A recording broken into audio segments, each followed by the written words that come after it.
कमलनाथ ने छिंदवाड़ा में मतदान किया है। बता दें आपको, पूर्व मुख्यमंत्री कमलनाथ की बात करें हम, बीजेपी के विवेक बंटी से उनका मुकाबला है। छिंदवाड़ा से ही कमलनाथ उम्मीदवार और ऐसे में खबर आ रही है कि कमलनाथ जो है वोट करने पहुंचे। देखिए तस्वीरों में हम आपको दिखा रहे हैं, छिंदवाड़ा में कमलनाथ नजर आ रहे हैं।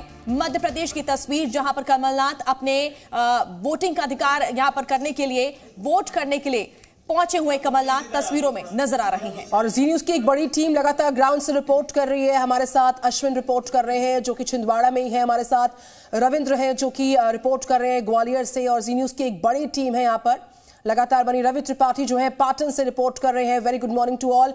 अश्विन आपके पास में आऊंगी। छत्तीसगढ़ से, माफ कीजिएगा, छिंदवाड़ा से इस वक्त की बड़ी तस्वीर सामने आ रही है जहां पर कमलनाथ ने अपना वोट कास्ट किया है।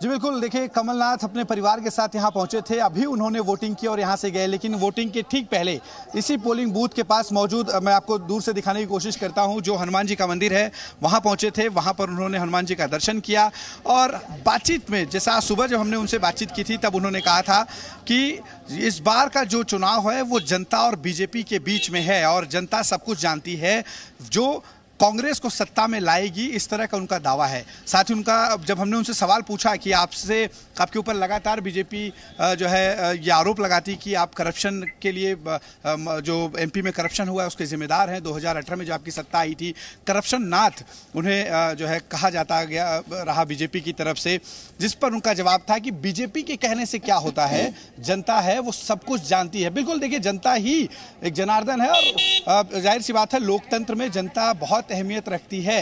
देखना होगा कि जब 3 दिसंबर को नतीजे आएंगे तब क्या होगा। लेकिन महापर्व जनता का दिन है, जनता आज अपने मताधिकार का इस्तेमाल करेगी। हमारे साथ हमारे सहयोगी रविंद्र कुमार भी बने हुए ग्वालियर से। रविंद्र, ग्वालियर जिले की अगर बात करें, 6 विधानसभा सीटें यहां पर आती हैं, 3 शहरी और 3 ग्रामीण, किस तरह की तैयारी, क्या यहां पर वोटिंग शुरू हो चुकी है?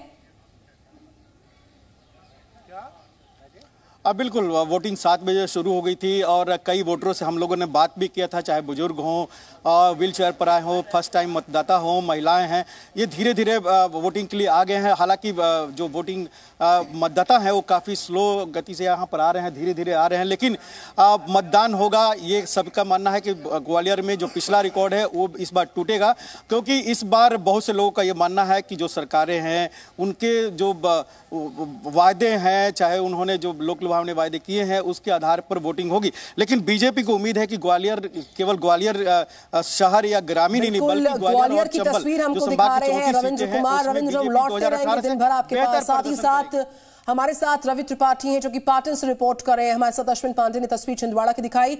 रवि त्रिपाठी, इस बीच एक ब्रेकिंग न्यूज आ रही है, वो न्यूज बता के मैं सीधे आपके पास आ रही हूँ। छत्तीसगढ़ में दूसरे और अंतिम फेज के लिए कुछ ही देर में मतदान शुरू हो जाएगा।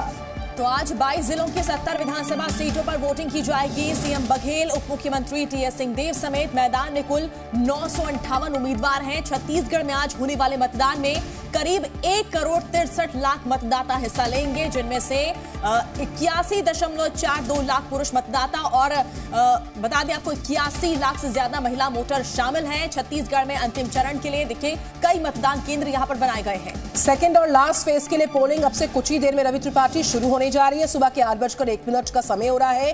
क्या इनपुट्स आ रहे हैं, क्या तस्वीरें आप वीवीआईपी सीट से छत्तीसगढ़ की रिपोर्ट कर रहे हैं? बिल्कुल, जो वीआईपी सीट का नज़ारा होना चाहिए वो दिखाना चाहूँगा आपको।